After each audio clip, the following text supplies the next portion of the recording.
It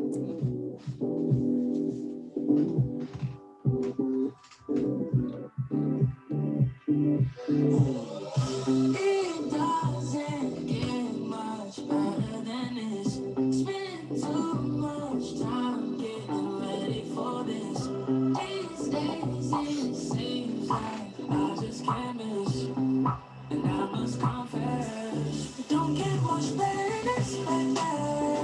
Oh, don't get much better than this. Oh, don't get much better than this, baby.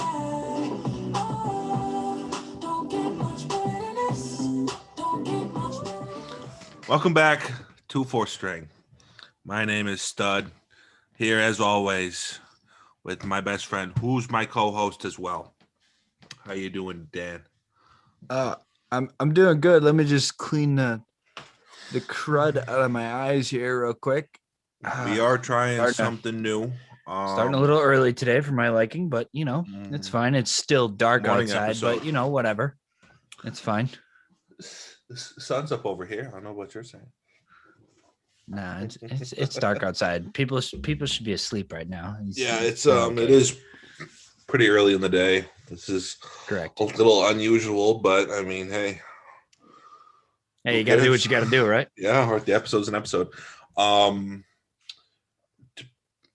be honest, I've been holding in our first topic since last night. All right. Okay.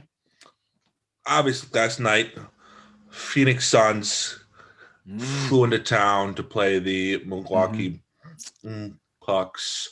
Yeah. Great Tough game. Great game. Fun to be at. I was there. It was a great atmosphere. Happy to be back. But that final about second and a half, though. What the fuck? What's up with that? That call. Oh, you don't like the call? That trash foul that PJ didn't even touch him. That was asinine, and to be honest, that was just kind of like another fuck you to our city. We understand they're upset that Giannis signed again. We understand they hate our city as a basketball city. They want Seattle to have this Sonics again. Okay, that's fine. So expand, but don't treat us as if we are the shit of the league, because we aren't. And that was a fucking terrible call. I don't care who you are. All right, for a final shot of a great game in overtime, you don't call that. You don't send it to us second overtime. You don't call that. That was ticky tack. That was garbage. That was and then the replay didn't even overturn it. That was just beyond trash. No place for it.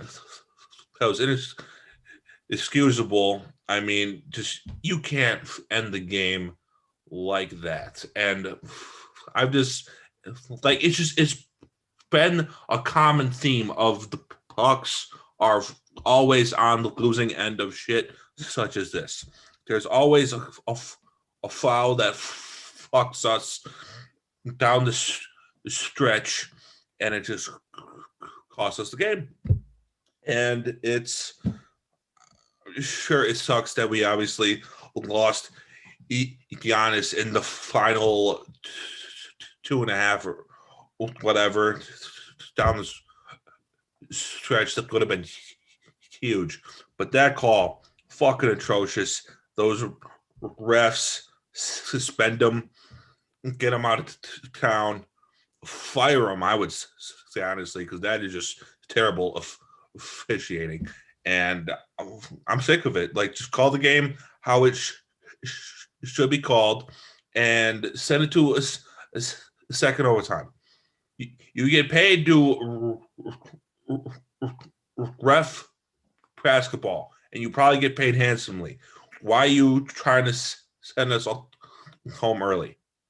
Like, that should not have been called. It should be in second overtime, and it wasn't. And the Suns ended up winning, and it was just bullshit. And I'm over it. Well, first of all, I just want to say I must be a little lost. I was trying to get to the bourbon ball. I had to bring out my Bobby Boucher jersey.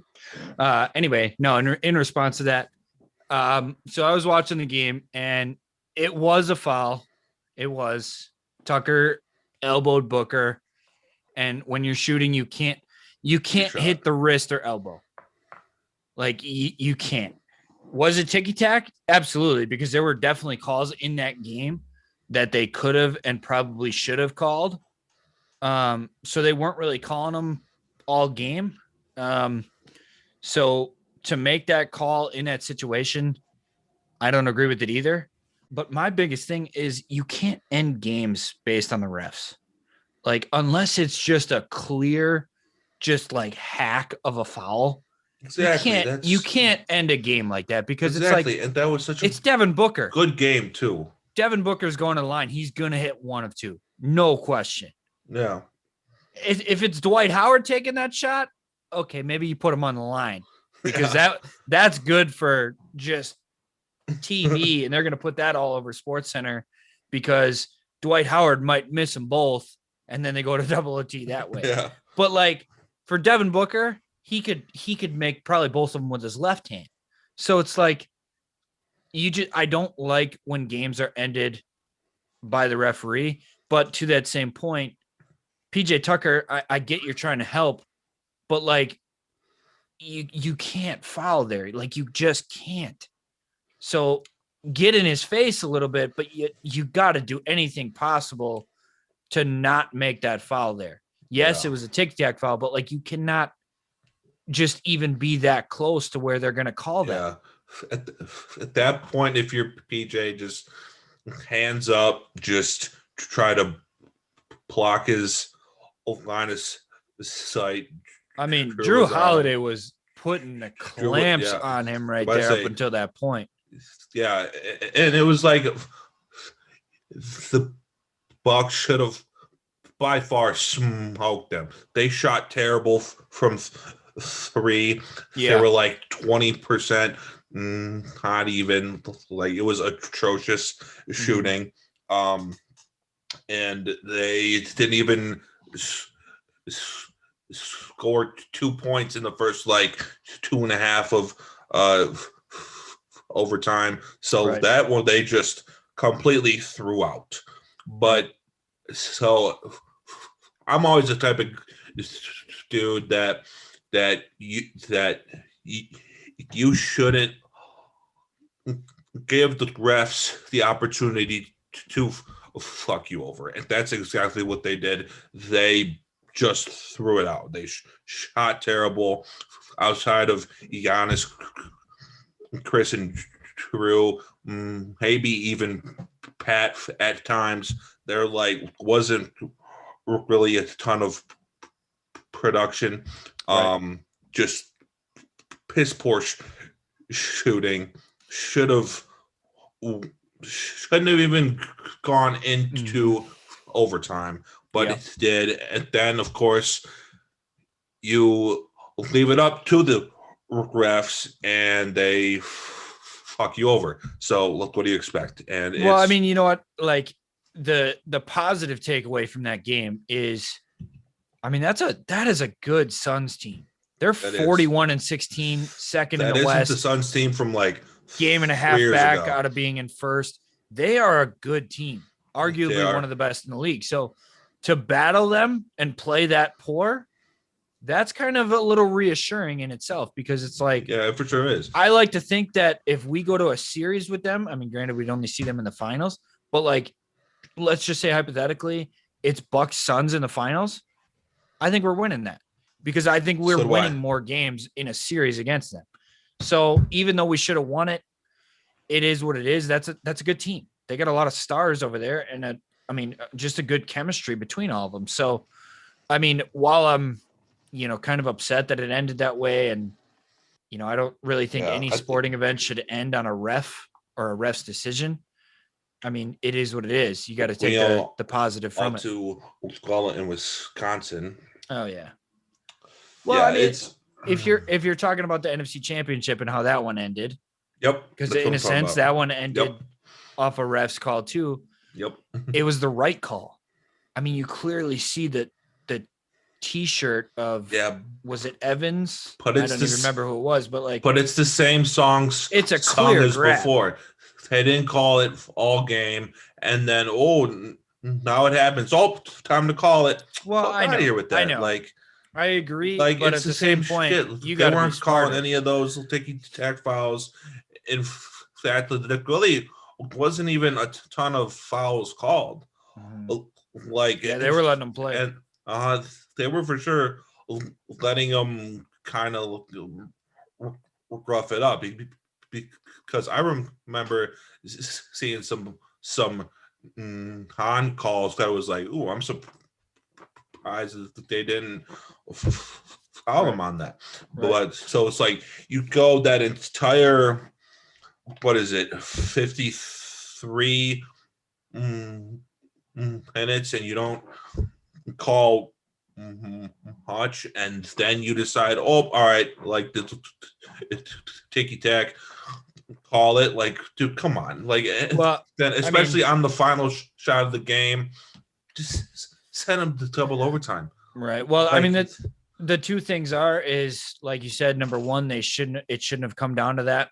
You know, I mean, yeah, they should have. I mean, it's easy to say this, shoot better, but like, I mean, you gotta shoot better throughout the game. And number two, you just gotta be smarter. Like you just can't foul there. If he hits the shot, he hits a shot.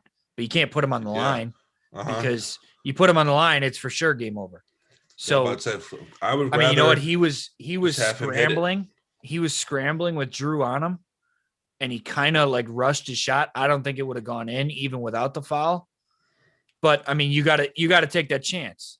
I mean, Yeah, like you put him on the line, it's game over. So yeah, PJ's got to be a little bit smarter in that situation. I like that he helped, but you can't get close enough to foul. You just can't do it because refs are going to call that. That's just the way it is. yeah. I mean, Yeah, and it seems like every time that something of that kind of what's the word stature happens, it's against us. And to be honest, it doesn't matter what the sport is. Like it just feels as if it's always against us. And I'm sure if you look back, there's some ticky tack calls that we receive, but I'm pretty avid watcher of Wisconsin sports, and I cannot tell you the last time on the final shot or final play of a game that we have gotten the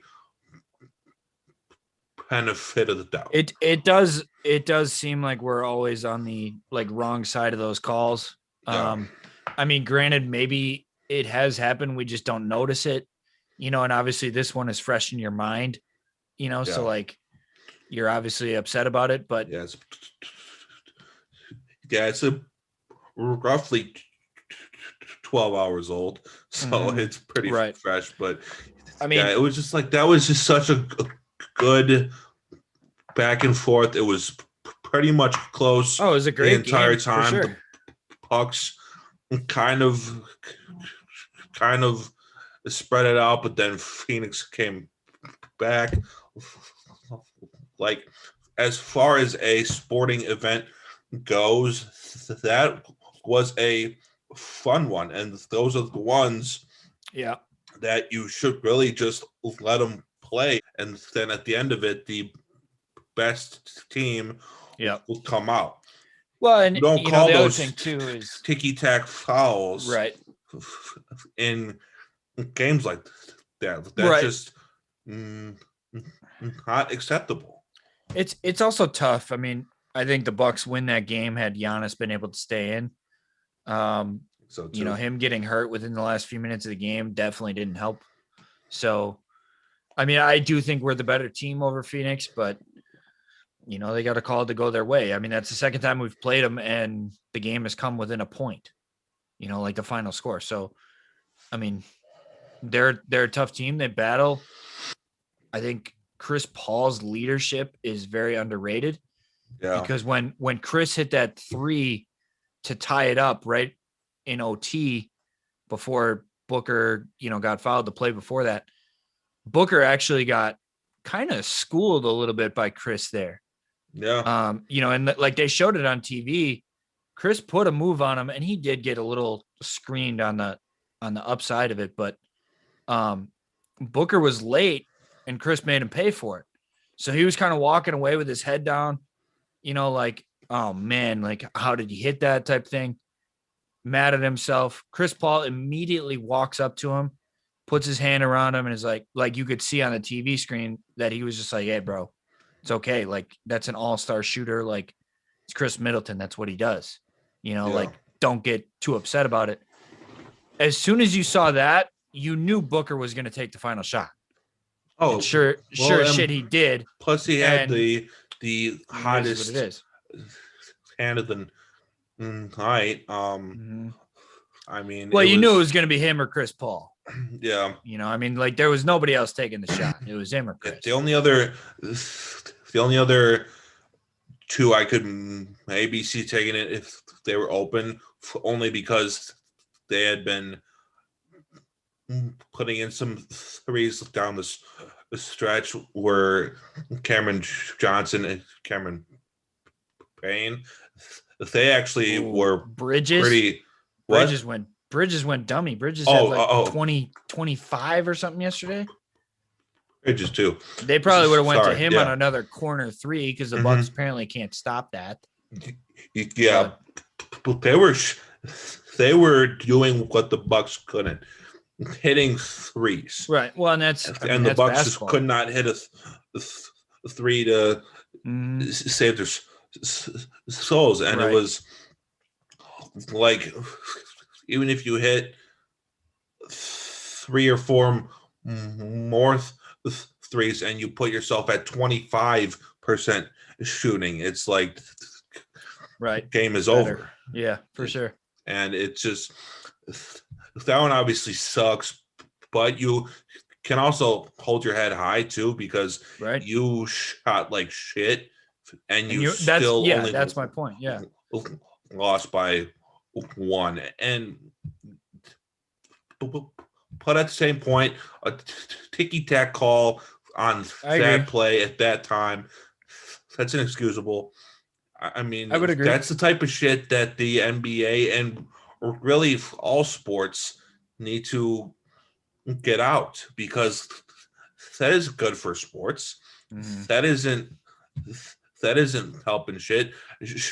Sure, it's creating a headline, right?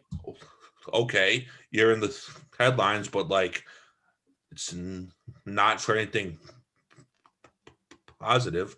Like, and sure, one could obviously say, well, all press is positive press. Okay, fair, but like, I'd rather have positive press, and that would have been positive press, because had he hit the shot, that's all over Sports Center. Had he missed the shot, that's a second overtime thriller.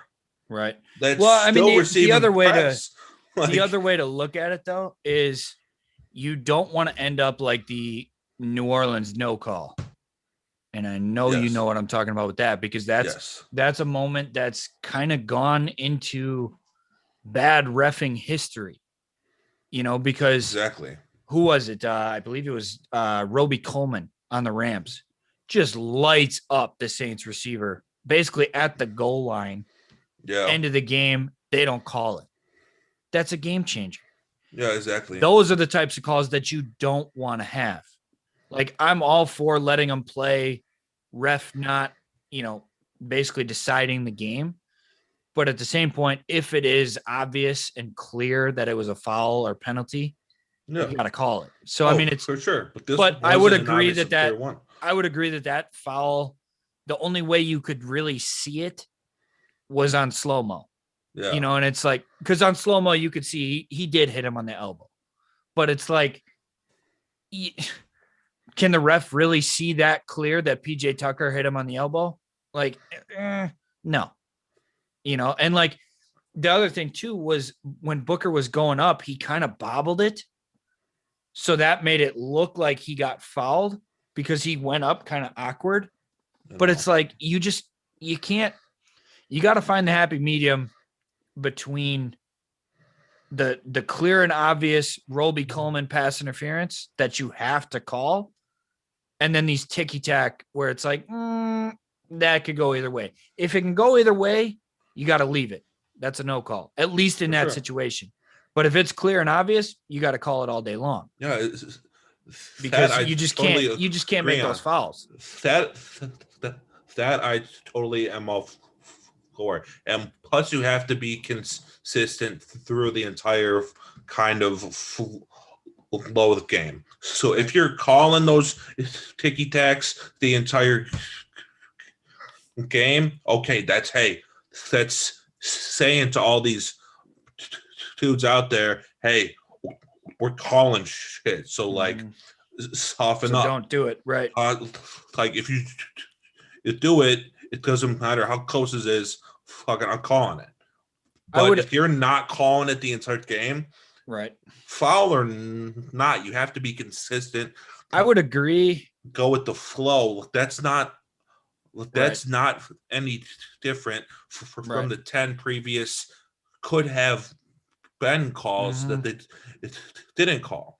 So it's like you should not be calling that foul or not. Right. Because you hadn't been calling that the game. So it's like I said, if they're calling it from the tip off on, hey, it doesn't matter how ticky tack, fuck you, I'm calling it. Okay, that's totally fair.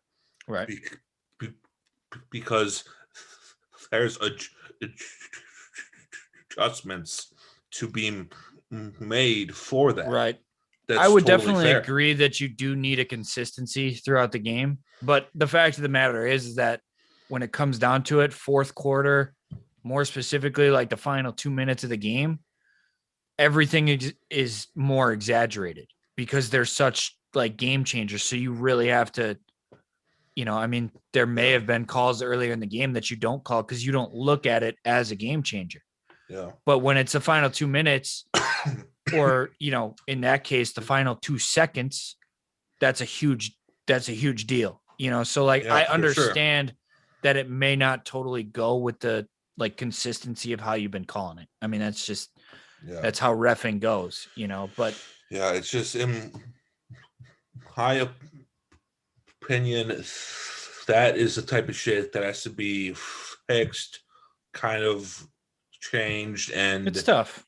Policed up because like that is good for sports. Like that'll turn off some of the casual fans. Well, as a fan, it makes you walk away with like kind of a salty taste in your mouth, like you got gypped. Sure. You don't want to see a game end on a free throw. Not a game like that.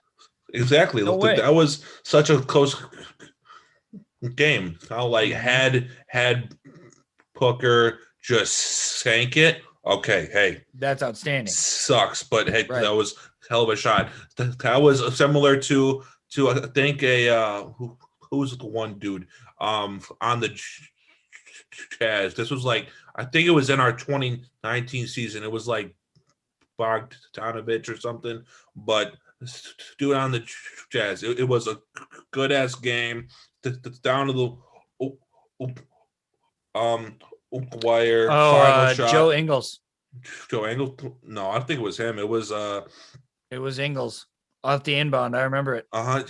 From the corner, Yep. just Just cashes drained a it. three. Just drained it. Sends us home. It Yeah, was that like was Ingles. this sucks, but hey, that was a hell of a shot. Right, Like, and you know, props like to you, guy. And you can't really feel mad about it at that point because it's like dang, I'd rather lose off a shot like that than just a Right. ticky tack call that hadn't Right. even been called the entire game. right. And like I've been saying, that just isn't good for sports. I would agree, There but isn't a place at the for same it. point, you can put just as much blame on PJ for that because I mean, the fact of the matter is, you just got too close. You can't make that foul. You just can't do it. Or I mean, maybe you put it on Coach Bud, you know, because he should have been preaching in the timeout before, do not foul, because that's just you just can't do it. Yeah. You know, but you know, the other thing too is I was kind of surprised that they didn't foul, you know, and put them on the line for bonus, you know, like they're going to hit their free throws, but there was like 20 seconds in the game when the Suns got the ball and they took it up court. And it's like, okay, do you foul? They're going to hit their free throws, but then at least you get the final shot. Yeah. They let it wind down so that Phoenix got the final shot, which it's like, I don't know if I love that. That's tough call. But you also can't put him ahead. Like it was tied because like had he not made the shot and it wasn't a foul, it's second overtime. So yeah, you're putting it up to chance. So it's like you have to be really confident in somebody to hit that three to send us all home. Because if you purposely put them up from a foul, like then you don't hit the shot. That's a call that now Bud, who's kind of on the hot seat as it is now even on a hotter seat. And it's like, hey, why did you put him head on that foul?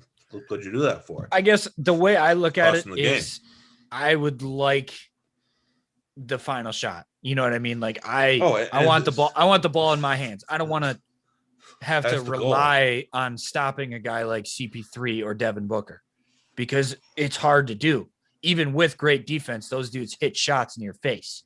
Yeah. So it's like, I don't love that part of it, but like I said, got to take the positives away from that. The other Milwaukee team that we had last night, I don't know if you got to watch any of it since you were at the Bucks game. The Brewers looked pretty damn good last night. Woody threw another gem. You know, he had a rough first inning, but he looked phenomenal and he just got better as the game went on.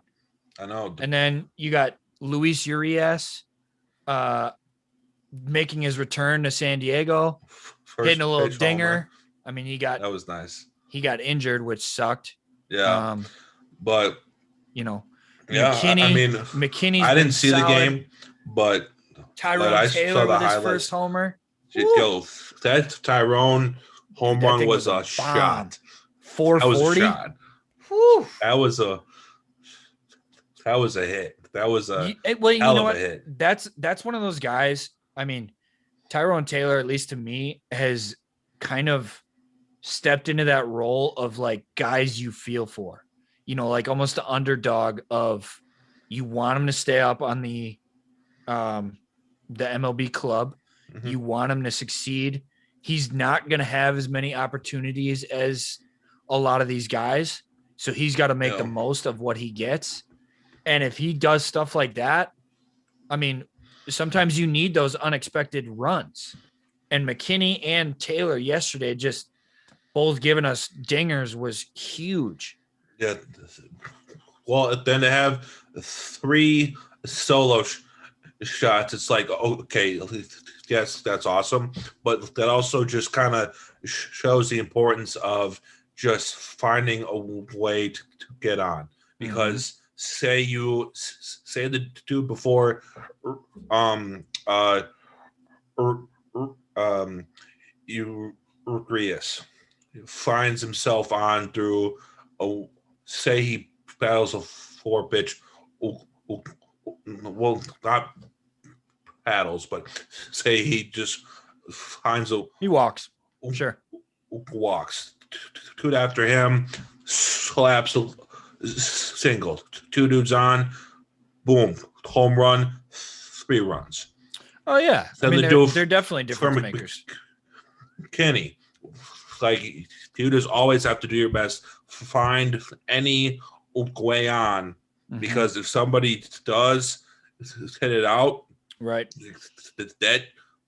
those runs are huge. Well, and that just, I mean, the good thing about the Brewers this year is, 3 of our stars are hurt right now with Yelly, Wong, and Kane.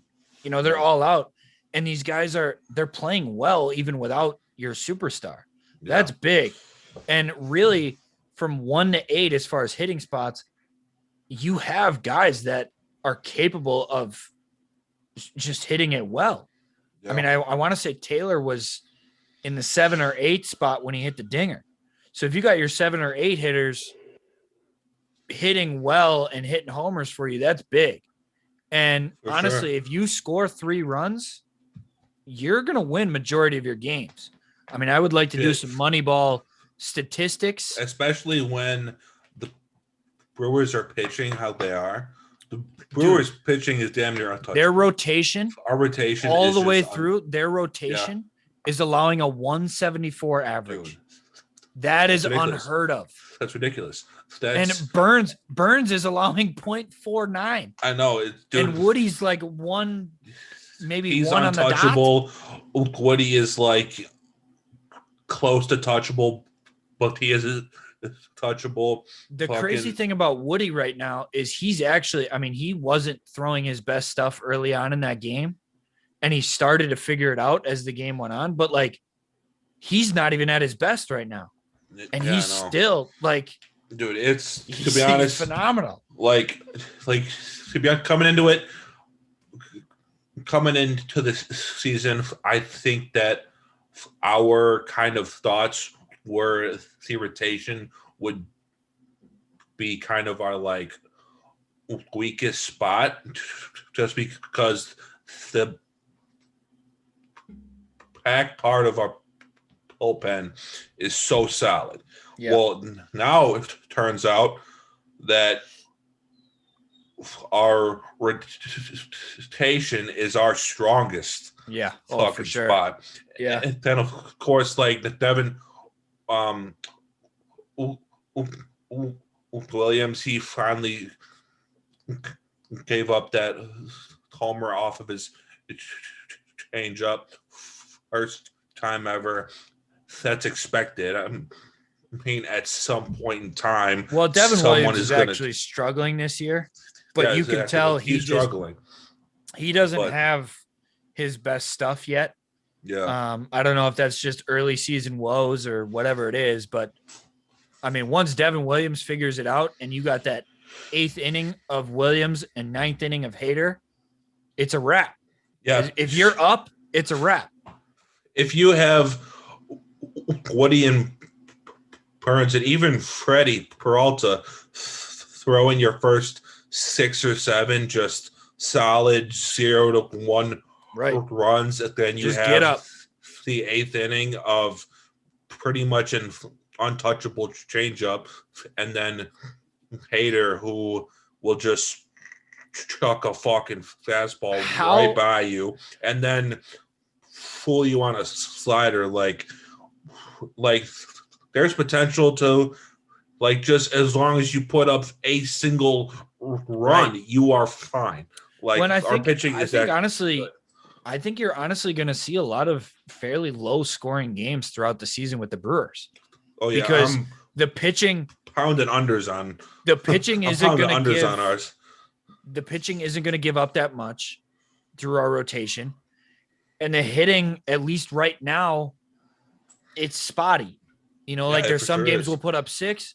There's other games we don't really do shit. So it's like, I mean, there's going to be a lot of low scoring games. I think we're going to see a lot of like 1-0, 2-0, 2-1, those type of finishes, which, I mean, it makes for kind of boring early on, but like those 7th, 8th, 9th inning are going to be pretty wild. So insane. And I'm here for it.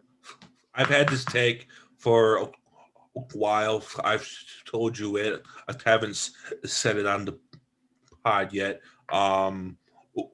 Wanted to hear your formal thoughts, but say that the Brewers continue to struggle to hit. All right, say it's just we're only putting up 1, 2 every game, 3 tops, whatever it is. They're just struggling people at the plate. Okay. What if you fire Andy Haynes and you bring back Ryan Braun as a hitting coach? I knew you were going to say that. How about that? I mean, why not? I mean, he's the best hitter that this franchise has ever seen outside of the kid. He is not even a season removed from his playing days, and he might not even be done either. Yeah, like they could still bring him back. Knows all the dudes. Like he would be positive in the clubhouse. Plus, he's a great hitter. He always has been. So you're telling me that if these younger dudes are receiving hitting coaching from Ryan Braun, they're not just locked in, zoned in, just sponging up all the shit that he's saying. Like, why not bring him as the I like the coach? take. I do. I mean, honestly, I think. I mean, number one, I would like to see Ryan Braun still come back as a player. I haven't reached that like readiness to watch him retire yet, because Ryan Braun is one of my all-time favorites. Probably my favorite Brewer that I've ever gotten to like witness myself. So I'm not ready to watch him go yet. I would like to see him come back and hopefully get a ring this year. That would be. That's what I'm saying. Hey, most ideal. No, I'm saying as a player. Coach. I'm saying as a player though. But he would still I'm not ready. Ring. I'm not ready to watch him be a coach yet. Coaches get rings too. I know, but I want to see him like 9th inning of Game 6 of the World Series. I want to see him in the game, slapping one in a left in those bleachers, kind of thing. Yeah, that's my thing. As far as him being a coach, I do think he would be great for that role. I think it just depends on, does he want that? Because some guys are just better as players than they are coaches. I mean, that's just a straight fact. So does he want to coach? Would he be good at it? Some guys are just gifted, talented athletes that, you know, they can't even explain how they do it. They just have something that goes on in their head. Hey, this is going to be a fastball and I'm going to rip the shit out of this. Yeah. It's that easy. Well, for Ryan Braun, it did kind of seem that way. So him trying to maybe teach some of these younger guys like the Taylors, the McKinneys, the, other guys that we have on our squad, it's like, I don't know. It's tough. But I mean, if I'm the front office, I'm at least calling him first. Yeah. Oh, absolutely. He's the first person I'm calling, because it's like, hey, we know that you aren't really sure, and sure you don't really fit in on the defensive end. I'm sure you're able to hit, but you're a defensive liability. How would you feel about just coming back, being the hitting? Well, and I do to think be honest, I'm no, you're good. Sorry to cut you off. To be honest, if I'm the player and I see that we brought him back as our hitting coach, I got a whole new fire under me. Yeah, I got a whole new just jolt of just excitement, sure. energy. Because I mean, how excited? All right, take the average person. All right, who loves the sport. You say, hey, would you rather be taught how to hit from Andy Haynes or Ryan Braun? 100% of the time, Ryan That's Braun. not a fair assessment though, because Sure, it you isn't, gotta but I mean, look at who's gonna better my game. that's for sure. And However, there's just a who whole knows? new morale boost, Oh, for sure. whole new energy, and to be honest, sometimes that's all it takes is just that kind of boost of morale, and Agreed. he bring that. Yeah. Plus, Oh, Ryan Braun forever. yeah, All day. like Ryan Braun forever and ever. Like if there isn't a statue outside Oh, there of will be. There AmFam in has the to be. next couple of seasons, then they're wrong. But like, I always kind of turn back to this. But granted, this person is no longer allowed in the sport for his various reasons, but I remember seeing on, I think it was Baseball Tonight, but it was Frank Thomas and Alex Rodriguez talking to Pete Rose, and he's showing them how to hit. These two Hall of Famers that are legends, Right. Frank Thomas and A-Rod, who were fantastic hitters, and Pete Rose is teaching them shit that they didn't even know. Yep. They were saying in there like, shit, had I known this like while I was playing, I would have been even Right. better. So it's just like, I definitely think there's like insight at the least that Braun could give to some of these young players. yeah.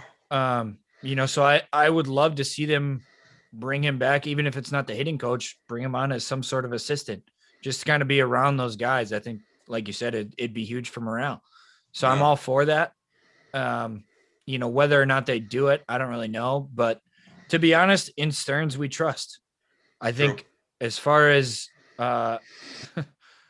who we have as our like president of baseball operations, you can't ask for much better. He's done a great job for Milwaukee, and Yes.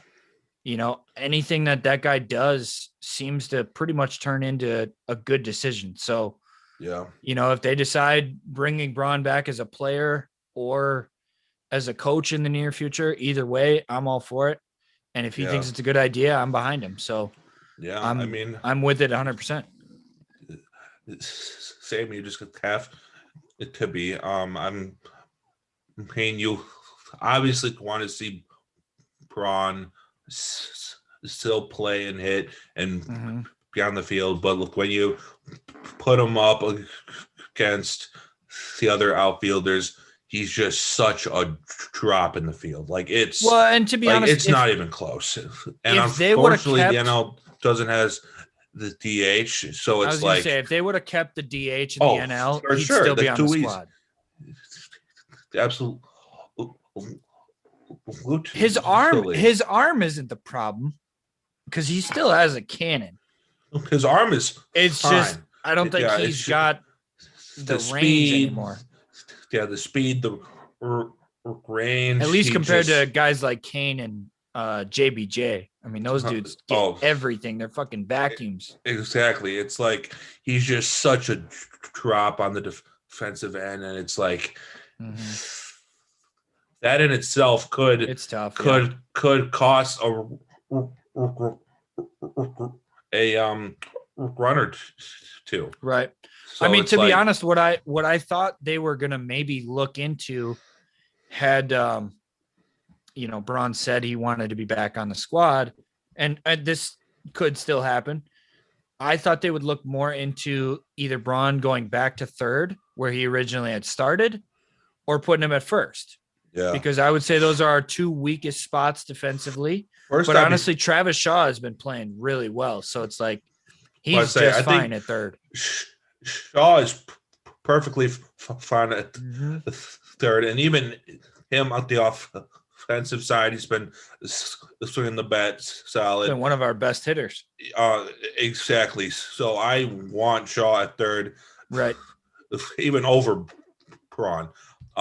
First, I put him over first because honestly, Hira just sucks at He's fielding. been struggling. He's been really struggling. Wherever he is in the field, and his hitting to start was terrible too.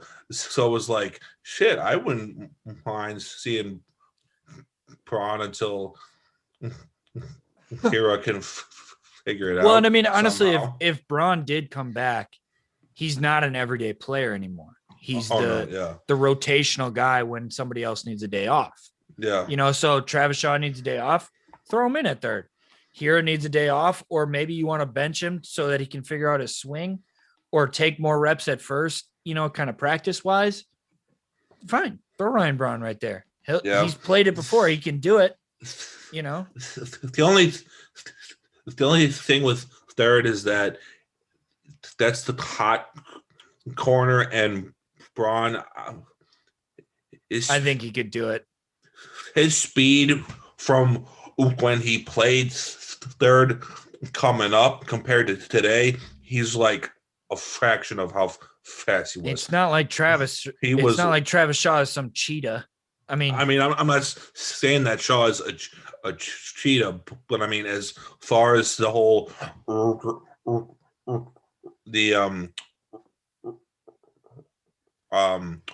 range, I mean, it's I don't quite know. a drop. I think you could still throw Ryan Braun in at third and be just fine. But I'm sure you'd be fine, but regardless, we probably won't see it anyways. So it's exactly really not even worth that's what our I'm energy saying. on it. But bring him back as a hitting coach. Have him breaking news though. You on your take, this was several weeks back. You had said that the Steelers should fire. Yeah, we're switching to NFL. Sorry. You had said that the Steelers should fire Mike Tomlin. You remember that take? Should. Well, they just extended him for 3 more seasons. Their own fault. There you go. I'm sorry that you won't see an AFC championship for at least another 5 years. Hey, I mean, I do think Tomlin's a good coach. He's a good I coach, think he's gotten a little stale. The coach, right? I mean, it's honestly, I think the Steelers, like Tomlin aside, the Steelers are going to struggle because of the fact that, I mean, Big Ben, I just don't. I mean, he's still solid. Don't get me wrong, but like, I don't think he's the guy that's going to take you to that AFC Championship and beyond. Yeah, and on top of that, you just lost James Conner, lost several guys on your defense. You digressed. So it's like, cool. You brought back Tomlin, but like your team's not going to be there. Like we said before, since they lost to the Packers in the Super Bowl, they've had one AFC Championship appearance. And that's with a prime Roethlisberger. Right.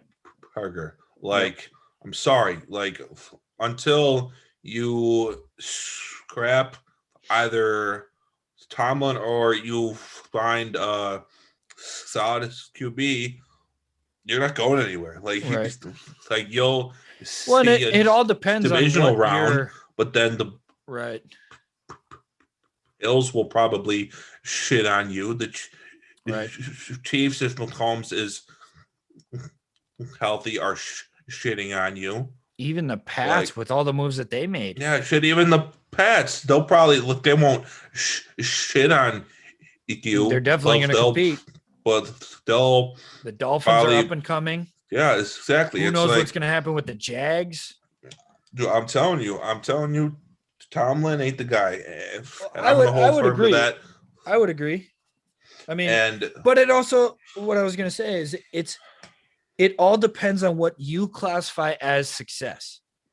If getting to the playoffs every year is your like classification of we're a successful franchise, keep Tomlin. Absolutely. All day long, because he's going to get you there. No. If you're looking for rings or at the minimum AFC championships, no. I would say not. And that's kind of the decision. Think in Pittsburgh of all places, because they want rings. You would think that's a franchise that's the same as the Packers. If it isn't a Super Bowl, it's a failure. Right. Well, and that's the decision that I feel that the Packers need to make, because if they're looking to buy in and actually go for rings, right now they need to extend Aaron Rodgers. If they're looking to maintain this, hey, we're a great team, we always make the playoffs, we want to keep that going and be a contender, then yeah, maybe you don't extend him and you look to Jordan Love as your future and hope that he pans out. But it's all on what you are looking to do. And in my opinion, if you're looking to win rings, Aaron Rodgers gives you the best chance to do that. I have kind of a hot take here. Well, not so much a hot take, but a long shot hope. Okay. Obviously, close friend of the show, Tim Hoyle, the Laser Show, is on a 1-year contract for the Lions. All right. So he probably won't have the QB one at first. All right. That's pretty much a solid, unless he just shows out, look crazy. Goff is just terrible. But at first, he probably won't have it. Say he does end up by week 3, 4 showing out, hey, give me a shot. Goff is obviously having issues. They put him in. He shows out a bit. He's on his 1-year deal. So is Roethlisberger. What if in free agency, Tim Boyle goes to Pittsburgh and takes over that job? Pittsburgh won't have a high pick for a long time. They're just too solid of a team to find that franchise quarterback from the draft, unless somebody falls to him. Right. Why not put Tim Boyle at the head of the helm? Have him and Tomlin say he shows out a bit, just like he consistently has been. I mean, hey, like it's a long shot, but to be honest, it'd be nice. I think there's going to be plenty of opportunities after this coming season for Tim. I think he's got a good opportunity with Detroit. I think New England could be on the table. Pittsburgh, like you mentioned, could be on the table. There's plenty of teams around the league that need quarterbacks. I mean, that's just the way of the league. So yeah, I don't really know what's going to happen. I would like to think that by week 6, Tim Boyle will be the starter for the Lions.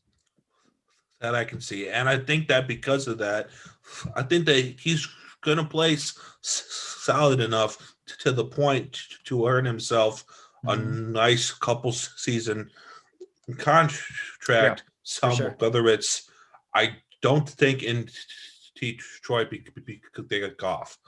See, but the thing is about that is with Goff. So let's say by week 6, Tim is the starter, right? At that point, if you put Tim as that starter, you're kind of giving up on Goff unless he's injured and you have no choice. But if Tim steps into that spot and succeeds, which I fully think he would, you can get rid of Goff the following season. Why pay him all that much money? There's no need. Then you can sign Tim to a multi-year contract, and it's not a stupid contract. You're not going to pay him Goff money, Rodgers money, Wilson money. You're going to pay him substantial, but it's not going to be crazy.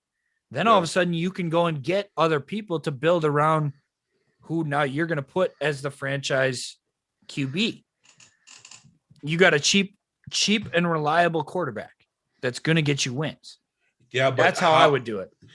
Yeah, but how long is he going to be cheap though? Probably 3 years. And then you extend him if he plays well enough. Then you give him that max, when he's maybe 32, 33 years old.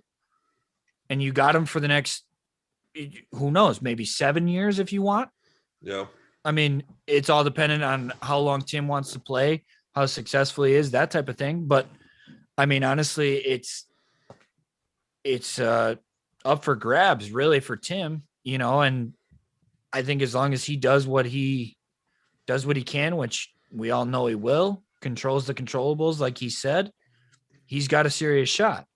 So yeah, I would just, if he goes any place, I want it to be AFC. I want it to be honest, I want him to go to Pittsburgh because that'd be his best chance at a championship. Like, sure, he'll probably receive more of a financial kind of package from a Detroit, but like, say that he shows out, he takes to free agency, he takes over in Pittsburgh. He's got a serious shot at it. Well, I mean, title. You could also make that case for Tampa. I mean, Tom Brady's not invincible. How much longer is he really going to play? I mean, yes, but they just signed him for like another 2 years. They re-signed him for an extra year on what they had. So he's signed from this year and next. All right. Yes. But what if overlap then? So Brady plays this year and plays well, but you can start to see he's digressing. Tampa's got to start thinking about who their successor to him is going to be. Mm-hmm. Tim, coming off the 1 year, maybe he had a few games with Detroit that he played well. He signs with Tampa. So now he backs up Brady. And that following year. Who is his hero? Who he said it was his hero. That'd be, I mean, you got to think that would be very cool for him. And now he's learned under Aaron Rodgers and Tom Brady. You could not find another player in the league who can say that. Yeah. So that in itself is going to be just huge for Tim's career. But then all of a sudden, Brady finally hangs it up. Why not take over Tampa? That's a good squad. Yeah, no, that for sure is. Like I said, I'd rather see him in Pittsburgh because it's the AFC and he won't torch us. There's a part of me that wants to see Tim Boyle torch the Packers. I'm not gonna lie. I mean, I'd be just as an FU for letting me go. Yeah. Well, as a friend of Tim, I would be fucking stoked for him. Like, I'd be this Packer fan aside. Like, I'd be so happy for him. However, I still am a Packers fan, so it's like, shit. Like, that sucks. Like, and of course we could have had him too. Like, well, at that point, fucking blows. It's your own damn fault. Oh, for sure. You know, like, yeah, you bet on the first rounder, and I mean, it's all speculative. Excuse me, but I mean, who knows? I mean, Jordan Love might be the next Aaron Rodgers. We don't know. Tim Boyle might be the next Hall of Famer. We don't know, and you won't until those guys really get an opportunity to show what they can do. I think so too. But I mean, it'll be interesting to see. I mean, there's plenty of guys like Tim as well in the league that they could be stars, and I wanted to talk a little bit about this with the draft coming up next week. There's plenty of those guys that could be potential stars. Yeah, I was just going to say like so Jaquan could get into the draft. I do. We don't have time for obviously the entire first round, but let's go top 5 picks and then Packers pick. How about Packers first 2 picks? So first and second I don't really know who they would take. I could maybe name a position that they could look at as far as second round, but like that's what I'm okay. saying. Yeah. Is the type of position. All right. You want to go first or you want me to? I will. Let's go first. I think. All right.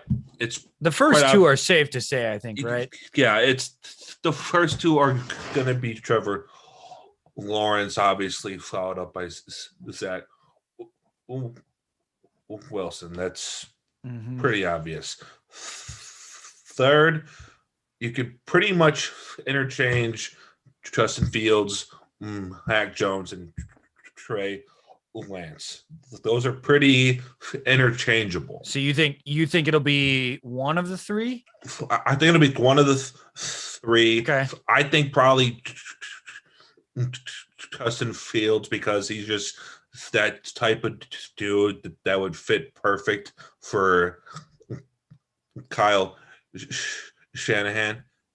So I think it'll be Fields. 4, probably tight end from Florida, Kyle Pitts. Dude's a stud. Dude is a freaking. Who's got 4? stud. Atlanta. Yep, the Falcons. Ugh. So you got Ryan tossing to him. Atlanta's got to be thinking quarterback at some point too, though.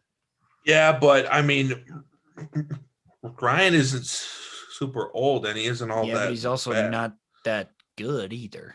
I mean, he's kind of past his prime. He's still better than a good handful of quarterbacks that are out there. Well, right, but at what point do you try and find your replacement, though, too? Yeah, for sure. But I mean, Kyle Pitts is just such a monster. He is unbelievable. Like it's so hard to pass on a dude such as him, just because he's a freak, right? What he just is, and so you have him running these insane routes, probably providing the excellent protection. Just it's be hard to pass him up. 5, you have to protect Carl, so they'll probably take Sidney Powell, the dude, that offensive tackle. So that would be my top 5. It's pretty obvious, like those are pretty solid picks. I mean, I've just seen a few of the experts, the quote unquote experts, having pretty much the exact same 5 out there. Yeah. Now to my Packers picks, you have to replace Linsley. Look, that's just a crucial position that just has to be focused on. So for our first pick, you have to be looking at center. So I got two options who I'd be happy as hell to have either of them. First one, the center from Saban's Alabama championship team, Landon Dickerson. Dude, Okay. sure, he's coming off an injury, but I mean, he's going to be healthy. He's just a tank. He's like we've talked in the past, experienced high-end football. He's experienced a championship. He's a leader in his team over at Alabama. He's the type of dude that you want in your the offensive room. So I like that. he's probably my first option. Second option is the center from Oklahoma. His name is Creed Humphrey. He's another just huge, just crazy center. He would pretty much fit in as a day once starter. He's a great blocker on both pass and the run. Those are by far the top two centers out there. And if I'm the Packers, you have to pick one of them. You could maybe pick Humphrey because he wasn't injured. At least at least on the research that I have done, he wasn't injured. So I think that he's just the type of dude that you have to have. 6'4", 302 pounds. Massive dude. In my opinion, he'd probably fit in. Then as for second round, like you said, I can't really pick a player because that's just kind of far out there. But position, you need corner. You have to find that other dude on the opposite side of Jair. Like, you just have to have that. And that obviously showed that outside of Jair, corner was our weakest spot this past season, or one of. Yep. And it's a position that's obviously crucial because you can't have Jair on three different receivers. He can only lock one of them. So you just have to find a solid two receiver who can guard the who are the top two receivers in the NFL. The Calvin Ridley's, the who else is it? The two out there. I don't even know, but you obviously put Jair on the top receiver.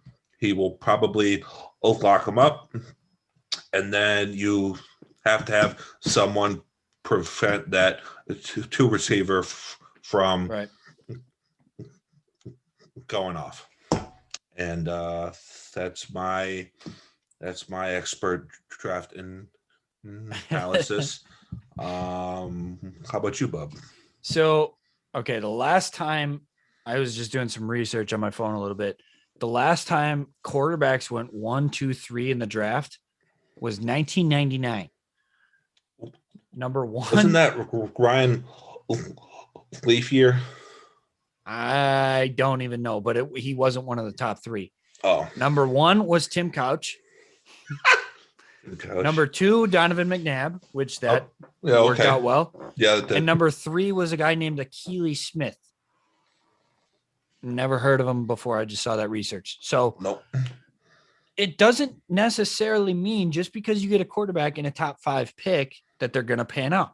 Yeah. You know, like I think these NFL teams need to understand that, you know, and that was why it was so interesting to hear Tim talk about how important it was for him not to just be thrown into the fire. Plus, you got to look at the teams who are drafting in those spots. The only one who I think could be very successful just based off of the team is the number 3 pick with the Niners, because the Niners have a good team. The Jets and Jags suck.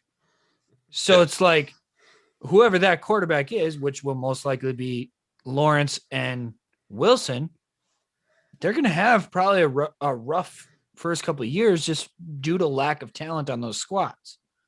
So with that being said, I do think it'll be Lawrence 1, Wilson 2. I'm going to go with Fields 3. I think the 49ers like him, and they went to both of his pro days, which not that that means a ton, but like I do think that they kind of have their eyes set on him a little bit. 4, I would agree that it'll probably be Pitts. I could also see Mac Jones going at 4 to Atlanta. 4 in a row for quarterbacks? I could see it. I do think Atlanta is starting to kind of give up on, you know, like Matt Ryan type thing. But I could also see them taking Sewell, however you pronounce his name. And then 5 with the Bengals, I think they're going to go Slater, which is the tackle from Northwestern, because I think you got to protect Joe Burrow. Yep. You know, because him going down with a season-ending injury last year was devastating for them. Yep. So I think you gotta find ways to protect him. So that's my kind of top 5. As far as the Packers go, I would not be surprised if they traded up a few spots. Goody has done that a couple times in his tenure thus far. So I could see that. And if they were to do that, they're not going to. But I would love to see him take a receiver. I think this class is very heavy on receiver this year. Maybe not as good as like last year, but it is still really solid. I'd like to see him trade up. Realistically, they're not going to trade up high enough to get a Devontae Smith. That's not going to happen. So for me, I know that's a pipe dream. I'd love to see it, but it won't happen. So realistically, I'd like to see him trade up to 22 or so, maybe be in the running for like a Rashad Bateman out of Minnesota. I like that dude. I think he's going to be a star. Okay. I don't think it'll happen. I'd also like to see him trade up and get a corner that early. There's a few good corners that I like. True. Greg Newsome II, who, you know, Pops had a good career. And the other guy who had a good career, Asante Samuel Jr., True. which I think Asante Samuel you could maybe get at your current position. So you wouldn't really have to maybe trade up 2 spots just to assure yourself. But like, so I do love all that.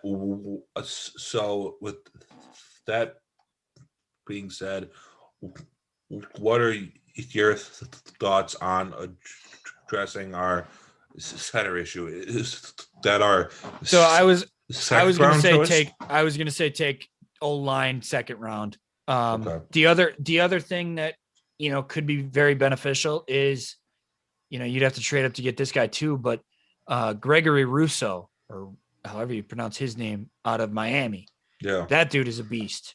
And he's an edge rusher that I think would just take our pass rush from pretty solid to you're starting to mess with Tampa as far as an elite pass rush. Because they showed how beneficial that is. You know, and I would think that you'd want that as well. So, you know, I mean, there's a lot of guys in this draft that I think would be good fits for the Packers.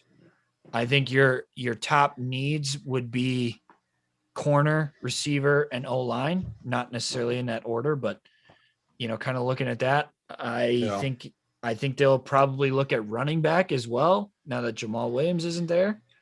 Yeah, that I mean, that you don't even really have to address in the draft. I mean, sure you could, but I mean, a prime example of that is Philip Lindsay. Like, right. he was undrafted and he Mm-hmm. turned into a pro. Well, right, but I mean, So even yeah. I believe Jamal was a 3rd rounder and Aaron Jones was a 4th rounder. So I mean, I'm saying like 3rd or 4th round comes along, maybe you look at another running back type thing. Even 5th round, but point of that is I do think that they will take a running back at some point fairly early on in the draft. Now that Jamal walked, the other thing too that is interesting is, we got a week before draft. I wouldn't be surprised if they did kind of a last minute free agency move, and trying to, maybe it's extend Rodgers, maybe it's finding cap space another way. But I've been hearing things about Keenan Allen to the Packers. Now, I don't know how they make it work or how they do it. Yeah. But if they make a move along those lines, that completely changes your draft, and like how you pick.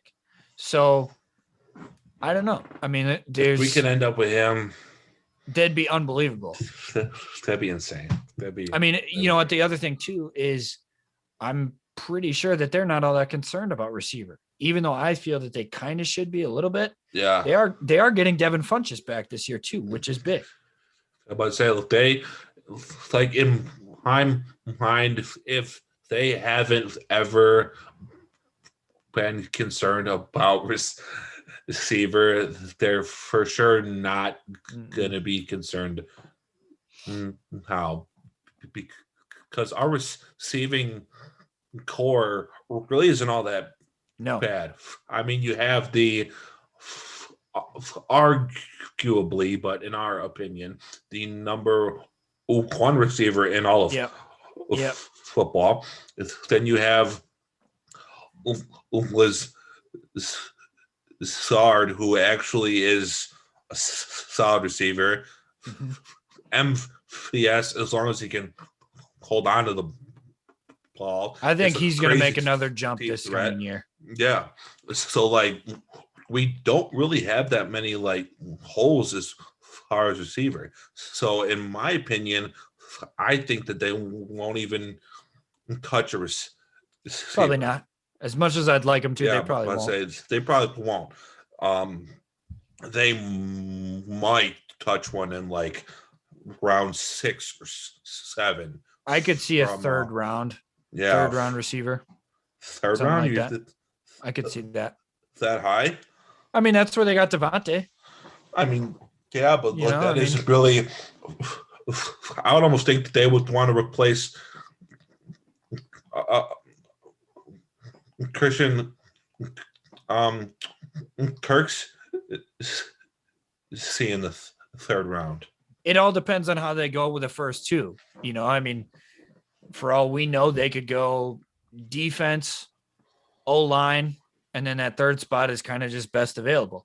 Like Tim said, they kind of have a list of guys and they go with best available type thing. So who knows? I mean, it's so up for grabs, and like, that's why these experts who, they do these mock drafts, it's like, in reality, you don't know shit because like, it's just so how things go. And, oh my God, this guy's fallen. Like, why is he falling? Is there something that another team found, or did he just fall in our lap? Those other teams made a mistake. I mean, so it's like an Aaron Rodgers. There's no way he should have been there at 26. No way. True. But he was, and we took him. Did we really need a quarterback at the time? No. 24, I thought. I don't know, whatever it was. I thought it was. It might have been 25, 24. Actually. Yeah. who knows? But yeah, I mean, it'll be interesting because I could also see them taking someone who we don't need at all. Like it's just like random He was 24. Good call. left tackle. It's like you just paid Bakhtiari. What the fuck you doing drafting a first round left tackle? Well, I mean, that's true, but at the same point, we lost our starting right tackle. Yeah. And I mean, Bakhtiari did just tear his ACL. Yeah. So, I mean, it's no just weak injury. I mean, he had a very serious injury there. So I would not be upset if they went O-line in round 1. But I mean, it's to be determined, I guess. And well, I mean, I'm very excited for how the draft goes. Should go offensive line, but to draft a center. Shit, well, I mean, if you have to draft center, they're very pro, like versatile linemen, guys that they can move around, which I love because then if a guy goes down, it's okay. That guy can switch over to guard or switch over to tackle, or maybe he can play a little center. I don't think there's really all that many centers, at least in this draft, or really any draft, that are like, oh my God, he is a great center. You know what I mean? Like a lot of times. I mean, the first two that I named are for sure very good centers, and I don't have any doubt that they will be the starting center for someone for a while. But if you look back, there's a lot of guys who they didn't get drafted out of the draft as a center. Maybe they were a tackle coming out of college, a guard coming out of college, but the team needed a center, so they converted him. There's been so many like that. Yeah. You know, so I mean, I wouldn't be surprised if they did something like that. That is an option, and I know that it's in what, a week and 2 days, so we'll just have to find out. It'll be interesting to see what ends up of it. It's always a good time. Yeah, except for last year. We don't talk about it. Yeah, that wasn't really a good time. No. But anyway, I would say it's about time for us to wrap it up. Yes, it is. Any closing thoughts? Yes, I do. I have an announcement to make. Okay. I will be taking a short, brief leave of absence from the pod. You will not hear from me for about, I don't know what, maybe 3 to 4 episodes. As say about a month. It is not goodbye. It is a see you later. And I already am excited to return, but I just some things in life come up, and I will be out for about a month. You are in good hands, great hands. You Dan here. I'm sure that he'll find a few other guests, or maybe he does it solo. Who knows? But or skip an episode. I will be tuning in as a viewer, but I unfortunately cannot host for about a month. So I will be back very soon. And gonna miss you, buddy. Yeah, same here. Outside of that, same as always. We love you. We appreciate you. Thanks for tuning in. We hope you had fun. And I can't wait to be on the viewers' side for the next probably 4 episodes. That's gonna be definitely interesting. Yeah. If any of you listeners have maybe a suggestion on who I could get as a part-time co-host, or maybe some episode ideas, things like that, feel free to DM me. I'm definitely open to ideas for sure. With that being said, my weekly quote is from a non-athlete, non-sport person. We're going to take one out of the book of Oprah this week. She said, "If you look at what you have in life, you'll always have more. If you look at what you don't have in life, you'll never have enough." So, Oprah, always wisdomous. Love that. My closing thoughts are, thanks for tuning in yet again. We appreciate all of your time that you spend with us here at Four String. And it's going to be interesting next month or so without Stud, but we're going to try and do my best to get it done and figure out some interesting content for you, things like that. Maybe get a guest or two on, different co-hosts, whatever. Taking open auditions for that. So guess we'll see what happens. But thank you. Appreciate you. And we'll see you next time. I can be the driver, straight up to the moon. You know I'm a night rider. I'm a night rider, night rider, night rider, night rider, night rider, night rider, night rider, night rider. I'm on the road, yeah, whipping on my Harley. I'm going fast, girl. I wanna take a ride with you. Left your home, man, baby, let me slide in. You got a pass, girl, you know I got some mileage too. Whip got me floating like Aladdin. True shit, shorty, you could be my Jasmine. Night shift, I've been working night shift, yeah.